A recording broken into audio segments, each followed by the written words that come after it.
First off, I want to thank Keystone Partners, Rob, Bob, and Pam for being here today and presenting on this topic, one of our annual sponsors. And with that, I will let Rob take it away. All right, thank you, Alex. Welcome, everyone. Thank you all for attending.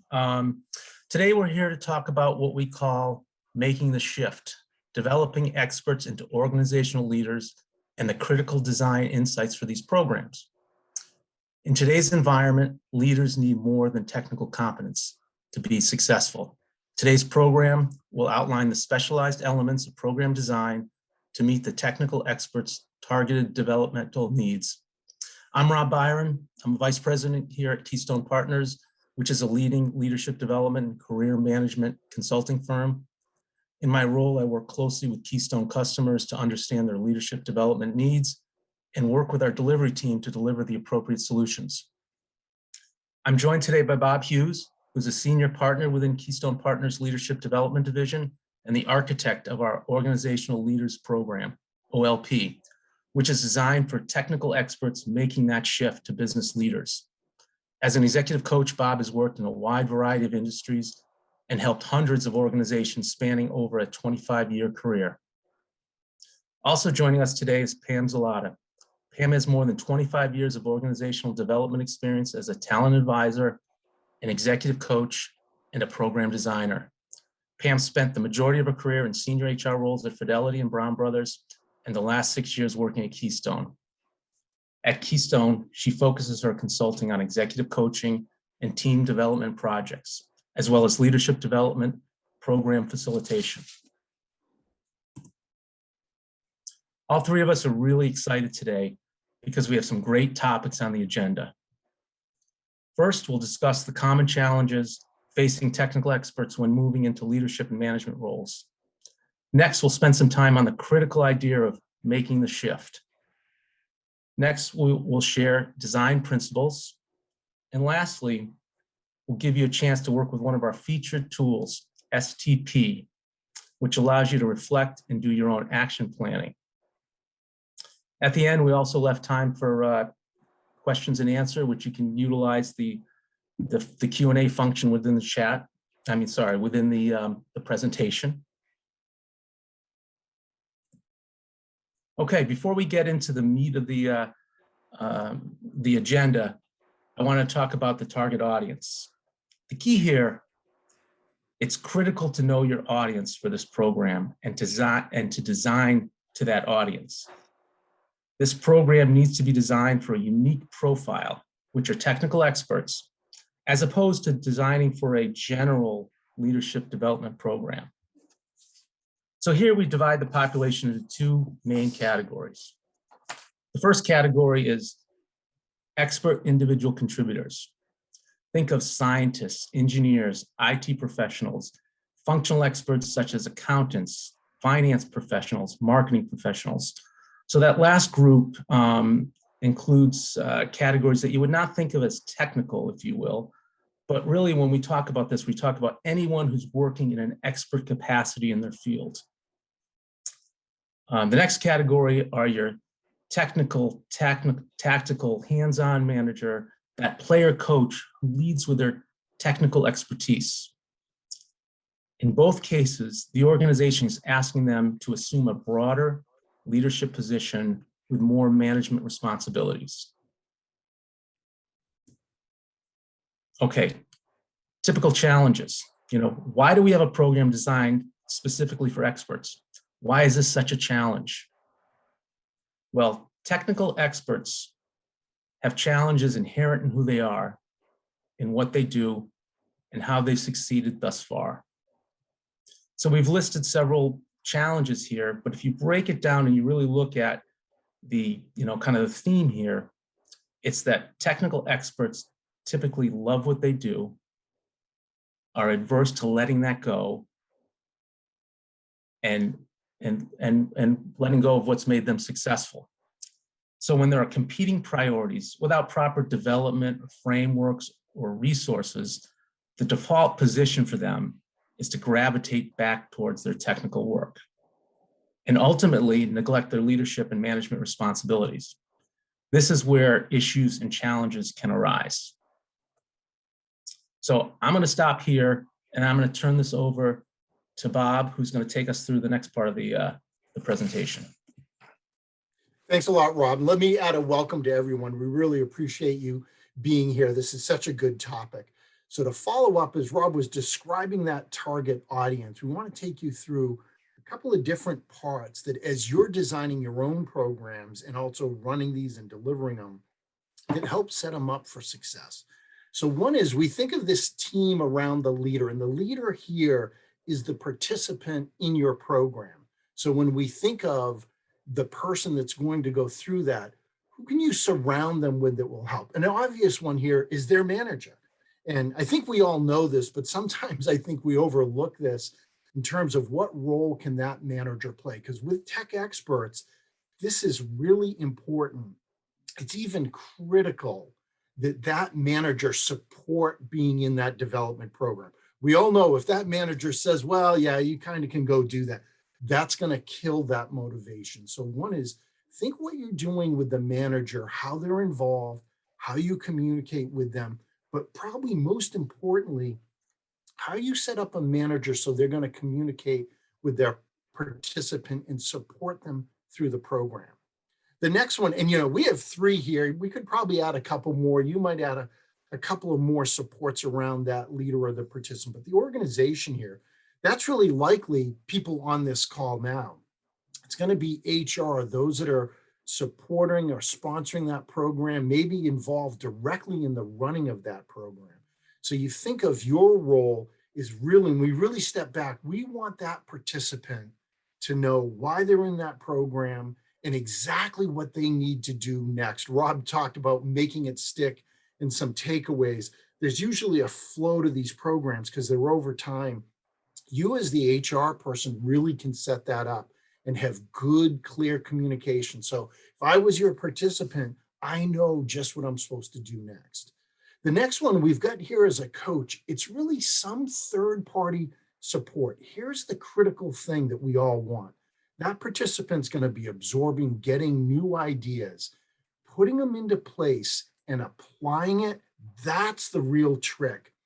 Some form of third-party help separate from their manager can really help them, because some of us, you got to really dig into what you need. All right, Rob, let's take it to the next slide. So Rob mentioned making the shift, and we're going to have this as its own thing. This is, you could argue, well, this is almost like any leadership development, but the way Rob teed up the audience, there are some classic things. And when we say making the shift, specifically what we mean is taking a tech expert that leads with their expertise. That's what really shows up first. So you need to shift from being a leader that is leading with expertise to a leader leading with leadership. And it's all the things we know. It's almost no matter what my day job is, as a leader, it's how I'm thinking strategically or communicating. I'm teaming, I'm running my own team, they're developing others, leading change. We could list off a lot of things. That's what they need to focus on and not always coming from their expertise. That's what we mean by making the shift. The other thing, as you're thinking of your own programs, this is something that we bring into all of them. It's going to be this making the shift, this idea from everything about that program is going to be geared to that technical expert making that shift. It's going to show up in the language of the program. It shows up in the exercises of the program. It's kind of the angle you want to take towards it versus if it was more general audience that Rob was mentioning as a contrast. If we had an audience like that, we would tailor the communications, the exercise, the design in a different way. So this is one, I think we all know your audience. I can't remember exactly when I learned that way back when, but we really have to play to it. We're going to go into a little more detail on this. But one more thing, you'll see this slide coming up a little bit later. It's actually an example from a participant presentation. I just want to tease that here a little bit, and we'll describe what is really going on this picture. The key for us, though, as designers of a program, and you too, it's always to take that angle of who's that audience and how do we tailor it. Everything here needs to be geared towards that technical expert. All right, let's take a look at the next slide, dig in a little deeper. So Rob was setting up some of the challenges, and this is a little bit of a deep dive at that. And you're going to see we're using this nice framework, this idea of from to, that's still getting at that shift idea. I do want to put a caveat that we should all watch. Like you'll see this doing it all alone to managing work through others. That's just as one example. We shouldn't think that every participant is going to exhibit these things all the time. We got to stay away from saying every, always, that type of thing. These are typical parts of that shift that people will experience. And what I mean by let's not overdo it, we don't want to set up, say, a workshop about, well, it's going from doing it alone to managing work through others. We might just call it, we'll manage work through others. Some might actually be in there that really do it all themselves, but we don't want to assume that ahead of time. But let's look at a couple. I'm kind of on this first one, the doing it alone. As we think about a tech expert, they often have to let go of things.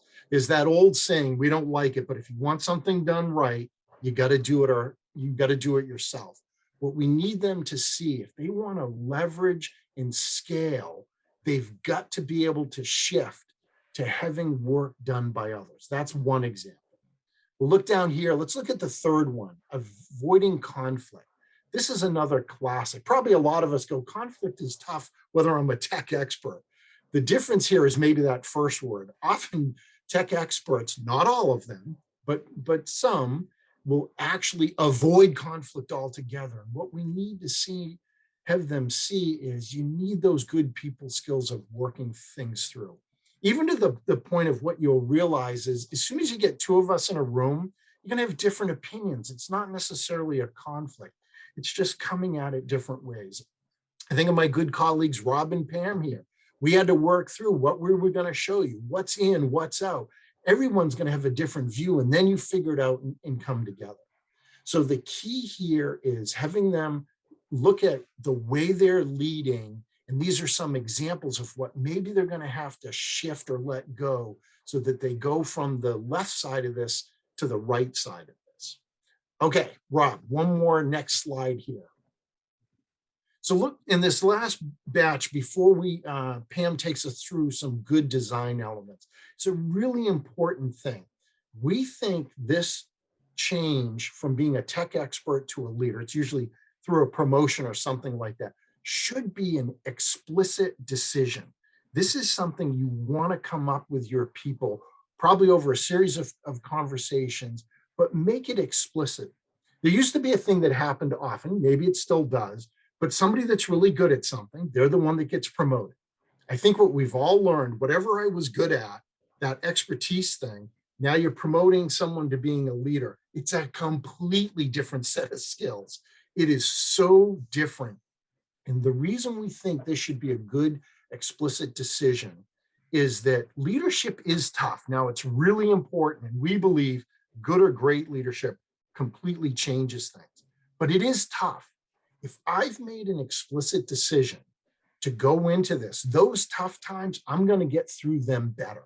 You know, the good times are easy to get through, but they're going to be tough times. I maybe have to make decisions people aren't going to agree with, or I got to communicate the decisions of others that I may not even agree with, but now that I'm a leader, I've got to communicate in a good way. Those are just a couple examples of some really tough things to get through. But if it's an explicit decision, and this is one of those, if I get what's in it for me is getting on this leadership track, but I've really decided to do that, it helps get you through it. Now, another thing we're showing here, the classic leadership versus the technical track. Some of our organizations, you may be one of them, have this explicitly. There's a clear leadership track, clear technical. We'll often find if it's not explicit, it's still an implicit version of where someone can be a great technical person for a long run of their career versus going on to that leadership track. The essential thing for us is making this a really clear decision. In essence, so somebody knows what they're getting into. Because a lot of us can think, well, I would just do it this way when I was leader. But when you get there, it turns out it's a lot harder to do it. But that's a good thing about making it explicit so your people really know what they're going to be in for and they can get through it. Okay, let's take a look and hand it off to Pam to go through some good design elements and building blocks. Thank you, Bob. Here we have the essential building blocks for learning and development programs. I say essential because we believe it. Whether a 1-week intensive program, 3 months, or our typical 9-month program, we design with these fundamental building blocks each and every time. The first one, personal ownership of one's development. The leader needs to want to make the shift that Bob just spoke about, from being a technical standout to becoming an organizational leader.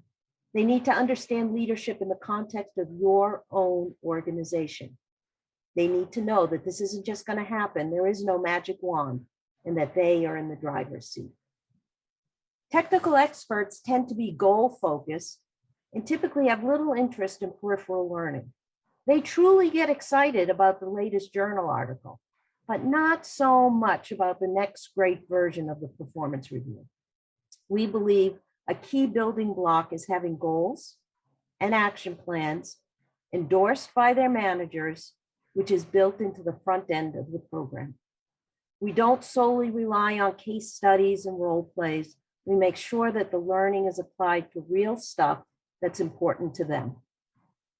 Most of our programs include a style assessment like the MBTI and/or a 360 skills assessment. We ask the participants to focus on strengths to leverage, as well as development opportunities. This is often an aha moment when they realize that there's more to the leadership role than just the technical expert competency. Getting feedback that they need to delegate, announce their vision, develop others, and manage accountability helps shape their action plan, enhances their understanding of their role, and adds fuel to their fire. The assessment and feedback process enhances their self-awareness. Last week, I was meeting with an OLP participant and her manager, and I prompted her to give some highlights from her 360. She said, "Well, I was really surprised. My take-home message was that I have way more negative things than I had thought." This was a pivotal moment in the meeting. Her manager and I, as her coach, now knew what she was thinking. We were able to ask probing questions and encourage her self-awareness. As we were wrapping up that part of our meeting, the manager said in the warmest way, "You now need to take your beautiful energy and ability to execute and get the glory from your team to create a win-win." Truly, that was self-awareness in the making. Finally, our program design and the extended timeline allows them to practice, practice, practice, and to reflect and apply. And what we know is if people just do, without taking time to reflect, the learning truly doesn't take place. Where the learning happens is to say, what did I just do? What worked? What didn't work? What do I want to do differently?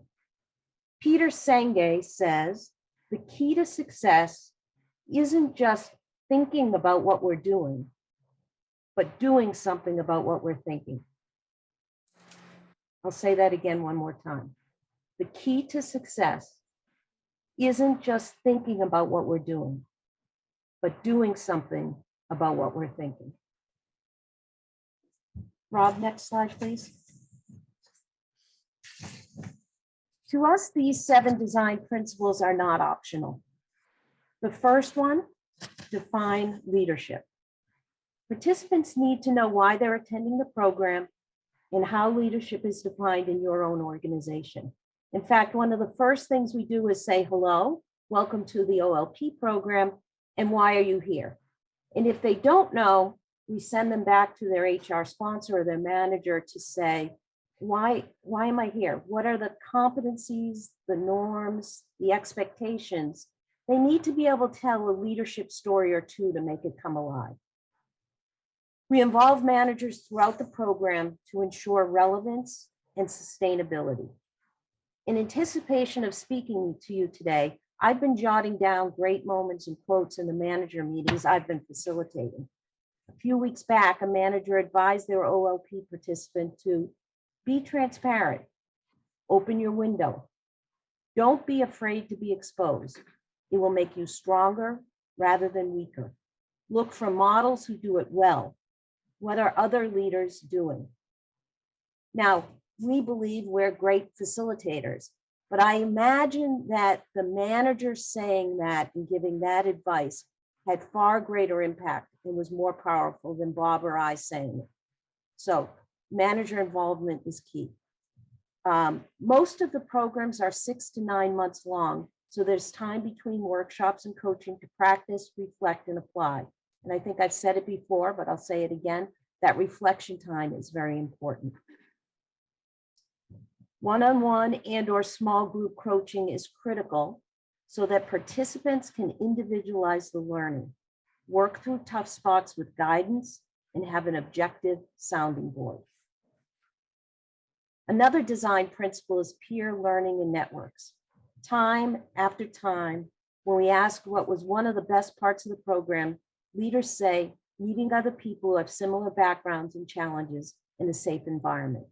Accountants, scientists, engineers, and software developers alike, I'm sure that you've heard the same. In the majority of our programs, we invite organizational leaders to speak about their personal leadership. We call this the leader exchange, and Bob's going to talk a little bit more about it in a few minutes. This is a hugely successful component and enjoyed equally by the speaker and the participants. I don't think we've ever done a learner exchange that hasn't ended with the speaker saying, when can I do that again? That was great. I really enjoyed that. Can I come back? So we would highly recommend you add to your programs a leader exchange. The leaders present to each other in the last workshop their insights and progress made towards making the shift. We also ask them to highlight an area where they'll continue to develop their leadership and one of their favorite leadership quotes. The last step in the program is a meeting with the leader, their manager, and the coach to deliver the presentation. These presentations reveal a lot and help to solidify the learning.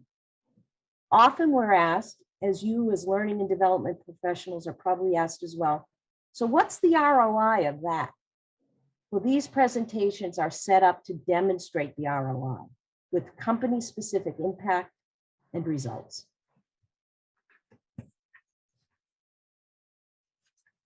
Next slide. There you go. Hey, Pam, that was really great. There's so many good things Pam teed up for us there to go through and talk about. So we'll highlight 3 of them here, or two in an example to be a little more accurate. So one is this leader exchange. And when Pam said the idea of defining leadership, making it real for people, that type of experience comes from this. So let me set this up. So imagine you've got a program that you've designed and it's spread out over time, could be 7 or 8 months. And there's a series of workshops, maybe every month or spread out a little bit more. So inside one of those workshops is going to be some topic of the day. It could be something like managing work through others, the one we were talking about when I was doing the from this to that idea. The leader exchange is you identifying a role model inside your organization. This is the critical thing. It's inside your own organization that's going to come in and talk about that topic of the day from their perspective. It's not a lecture, not at all. This is how they go about it, how he thinks of it or she thinks of it, how they communicate, actions they take. And we think of it usually and design it this way. There's kind of 2 parts to that. The first half of it, maybe they've come in like Pam said, thinking about this, half of it's going to be them talking about it. Half is going to be a Q&A, maybe 45 minutes, 60 minutes total. One of the key things is prepping them before so that that leader really knows how we're going to go about this and what it is that you're looking for. And when they come in, they'll start just kind of telling their story. And the key thing that we said, it's from your organization. You do this through facilitation afterwards, where you'll capture some of the learning. So you've had that leader talk, there was a good Q&A, that leader's gone, and maybe ask, can I come back? Which often happens. But then you do a facilitated debrief. What were the lessons learned you got from that? And this is where you pick up good quotes and ideas. Just to give you one example, there was a topic of the day was on communication. A phrase that came up was up, down, and across. Now, we all know probably all could communicate more effectively, et cetera, but their phrase for it was up, down, and across. That phrase stuck for well over 5 years at this one organization. So this is a chance to add into your agenda this idea of an internal role model that we call that leader exchange, where they're going to come in and talk to your participants and engage with your participants on that topic of the day. So that can happen anywhere along it. Let's go, Rob. Let's hit the next slide. So Pam mentioned this idea of a presentation at the end, a capstone presentation. So again, let's set the stage here a little bit. So you've got a program, say it spans, 7 to 8 months, series of workshops. The last workshop, so this is the one we're focused here.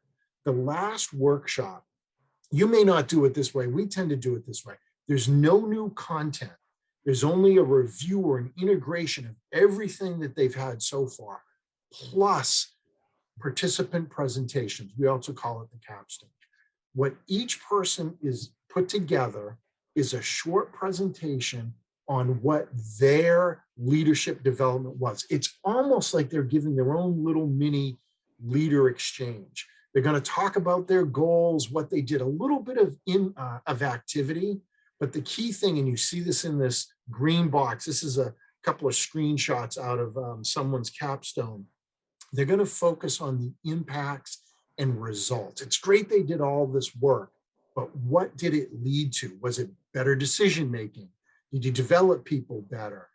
Better strategic work? There are all kinds of things that it could be, but it's getting them thinking about what were the impacts and results from what I put together. Now, when we do this, everyone, there's a magic word we all look for: accountability. How do you really build that in? Well, this is one of the ways you can build accountability into your programs. Imagine this: at the kickoff, as you're going over the program, you're gonna mention these capstone presentations. I have literally seen people sit up in their chair on a Zoom call too. It works just the same virtually, and now really pay attention. They're probably paying attention before, but all of a sudden they're like, wait, we have to do what? And this gets us, any of us that are participants, thinking, wait a minute, I want to look good in front of my peers. I can't come in and say I have nothing. So it causes people to think and actually do and really take it seriously. The other thing you can do when you're designing this, imagine about 2/3 or maybe 3/4 of the way through, you're going to bring this up again and you get them thinking, hey, we're in the home stretch. Everybody's got to put a capstone presentation together. You need to start thinking on that action plan that you have. What are the best actions you can take that's going to help you reach your goals with top impact and results? So it's not just work on anything. You want to make it so that you're focusing your attention in the best way possible. And this really helps our technical experts as well, because then they're looking at not just I have a lot to do. I want to pick things that I'm going to be able to talk about in that capstone presentation. Let's hit the next slide. So as an example, and this I referred to this earlier, this is actually a slide. This is a slide out of a participant's capstone presentation. And we've actually used this often because it was so poignant in what it meant. So this was how the person described their transformation through a leadership development program. It felt like what is shown on the left, buried in the weeds. Like in this case, this person is really buried in the weeds.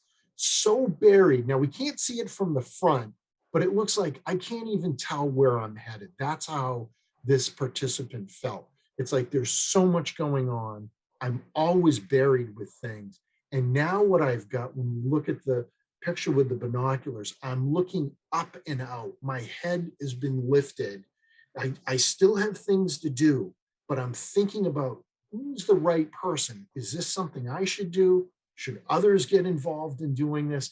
And I've got to have a forward-looking focus and even looking a bit out into that future so that I can anticipate. And this was the way that he captured it. Now, his presentation wasn't one slide, but this was so strong, it really almost could have been just this one slide. There was another neat thing that happened by having him, Pam mentioned, reflect and practice, because that was built in along the way. This isn't something he's going to slip back on. He's kind of crossed the Rubicon here. Once he's got this leading strategically, he's really got a hold of that. It doesn't mean he's not going to have to zoom in or get involved in detail, but he knows he's going to have to pick his head up and keep that forward-looking, anticipatory focus to what he's doing, because that old way never would have levered or scaled what he was going to do. Okay, Pam, we'll take it off for you to kind of wrap this up before we hit Q&A. Thanks. So we look for ways to ensure that program has significant impact and that it's not viewed as just an event, but rather a step in the learning journey. Built into our programs are tools and methods to make the learning stick and to help build accountability.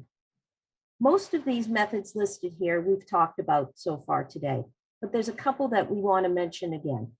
The first one is number one here, taking stock. Taking stock is a daily log of leadership highs and lows, and then a weekly meeting booked on your own calendar with yourself to figure out, what did you do well? What do you need to do more of? And perhaps where you'd like to enlist the help of your manager and your coach. Yes, this is the reflection time that we spoke about.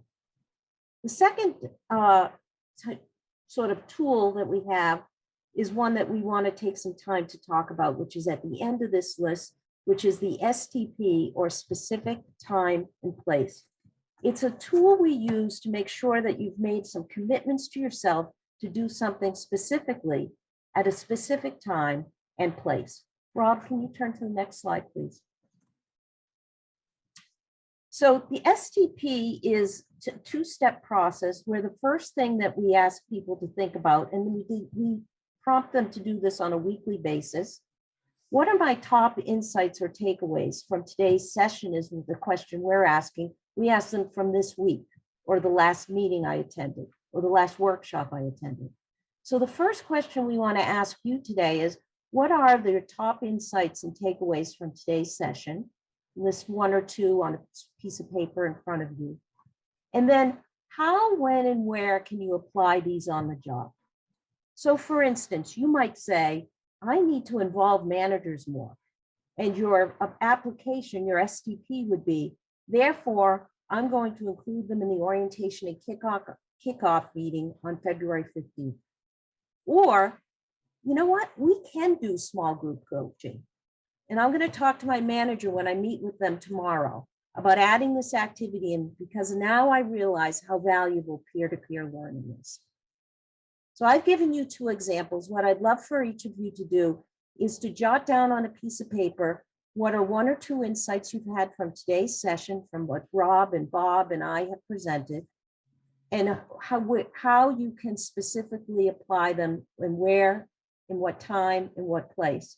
And then enter them into chat, and we're going to read some of them back to you.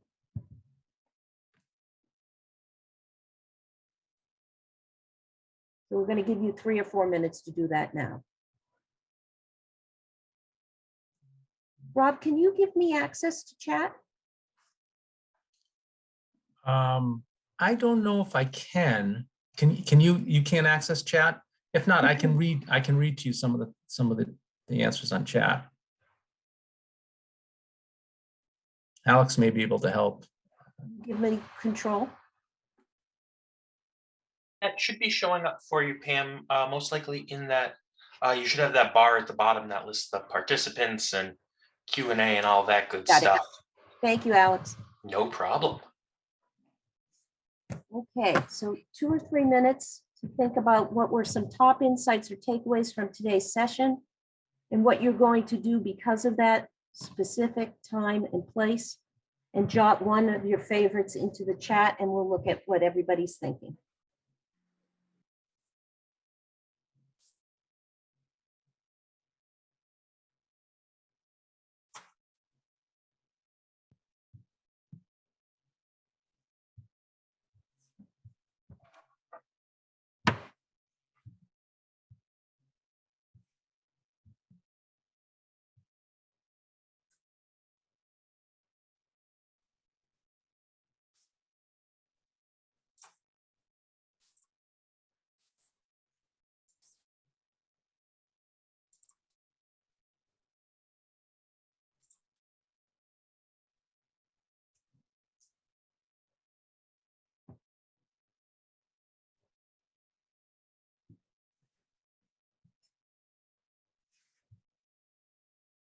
We have a prize for the first person who enters into chat. There we go. Let's get some more in, and then we'll read them through them. Thank you, Brenda.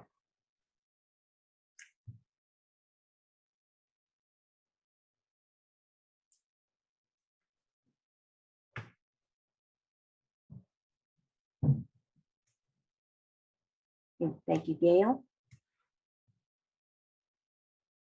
Krista.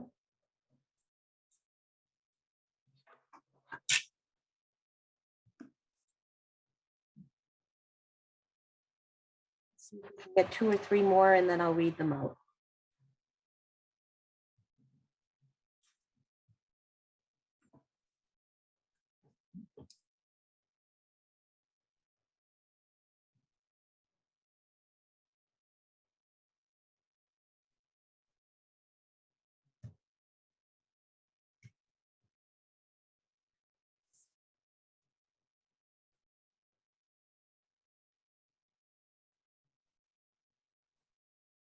All right, so we have 3 examples here, and the first one is about the leader exchange. Is a great idea with an internal role model. We have a manager training program, and it'd be exciting to have one of the company leaders address the group. Excellent. An insight that Brenda had is that tech SMEs are people first, approach the changes as you would like to be approached, as an informed decision versus a surprise promotion. And Brenda's going to use this in some workshops she's creating for Q1. Great. And Krista likes the idea of the leader we'll Fantastic. And if Bob were your coach, Bob would say, and where are you going to apply this on the job? So we'll give you that, Krista, as a little bit of homework. And let's see, can we hear from 1 or 2 more people before we wrap up with Q&A?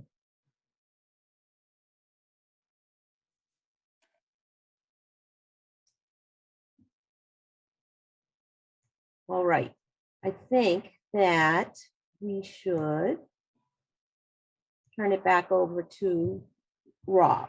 Oh, sorry. Let me do one more slide here. Those were excellent ideas and some key points, some takeaways. We have here listed for you, and you'll all have this in your PDF, is the list of what we would say are the key points of today's webinar. These are critical to the design of leadership development programs where you're trying to develop experts into organizational leaders. The first is to make sure they have a definition of the leadership, that they're the owners of the development, that they're in the driver's seat, that you're not going to wave some magic wand. We always make sure that there's goals and action planning associated with the program. We want to involve managers as much as we can. We involve them every month or so. We're meeting with the managers in one way, keeping touch with them, making sure that there's nice linkage back and forth through the program and the participant. Leverage strengths and overall development challenges. Encourage self-awareness. Space out activities over time. There are times where you have to put a workshop into a 3-day program or a 2-day program or over a week during an onboarding process. Our recommendation is, if at all possible, to space it out over time. And I know if I could hear you, you'd say, because it's important to put time in there to reflect. So space out your activities over time, integrate coaching, create opportunities for them to learn from their peers. Do, if you can, host a leader exchange. Require capstone presentations. It's a great way to demonstrate ROI. And remember to give them opportunities to practice, practice, practice, reflect, and apply. And I'll hand it over to Rob. Thank you, Pam. Hopefully you could see from this that we're obviously very passionate about these programs.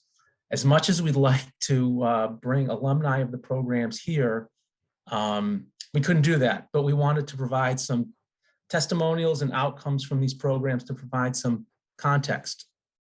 The theme here is that through a well-designed leadership development program, technical experts will gain confidence in their leadership abilities and are much more likely to embrace their leadership and management responsibilities.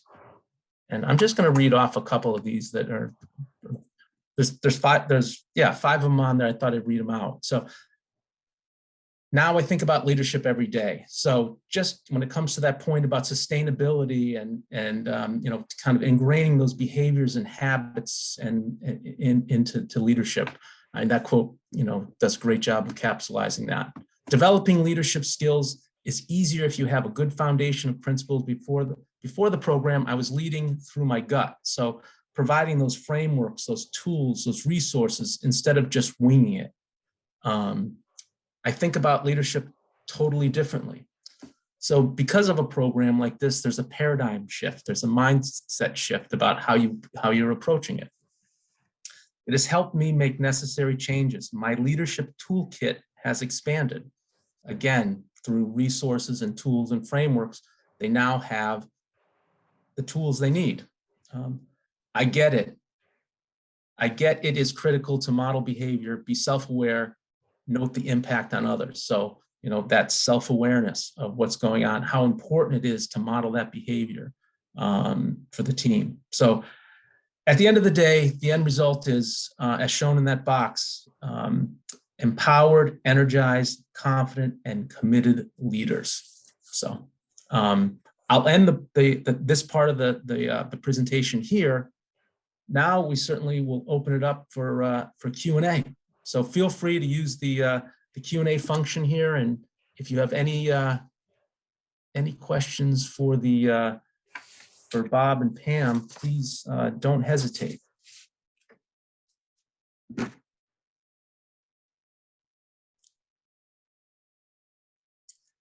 Here's one question. Bob, this is for you. How do you overcome someone who is skeptical about the program? Well, it's starting right off, Rob, with a real doozy. So, and you think about our technical experts, this would be a common question too, because they just might be skeptical, not about a program. They could be skeptical about leading and, that type of thing. So I think something really good that you can do is you think of these different design principles and that initial setup. Pam referenced something about why am I in this program? Now, maybe everyone here, we could be used to this. I still don't like it. When we ask our participants, a third to sometimes a half will really not know why they're in it. We've got to change that. So if somebody's skeptical, that usually is good, solid communication and dialogue between them and their manager, or maybe you as HR about where they're going, what they're doing. It's really paying attention to that. And I'd also do this. It's really listening. They probably have concerns, or they have a certain view of leading, or it's just something else. So by listening and hearing it, you can help address that. The other thing is, these things are over time. Like some of those are really good quotes you were reading as you work through that, Rob. Some of those people started off skeptical. It's not going to change overnight. So you've got to stick with people and stay with them over time. By the time they get to the end, most have turned from skeptics into real adherence to the things. Great. Thank you, Bob. I have another one for you here. How do you involve managers? So that's another good question. We had that as a pivotal thing. And I think we all know involving managers is critical. So, and this is where get your brainstorming hat on as well. Pam mentioned a thing right back at the front. You could have them involved in a kickoff meeting, or you have their own kickoff for them. If we even think stepping before that, they should be fully briefed on a program. Maybe they're selecting nominees for it. There's going to be a number of communication touch points that you can have them involved in that real front end work. The other is think how you design it.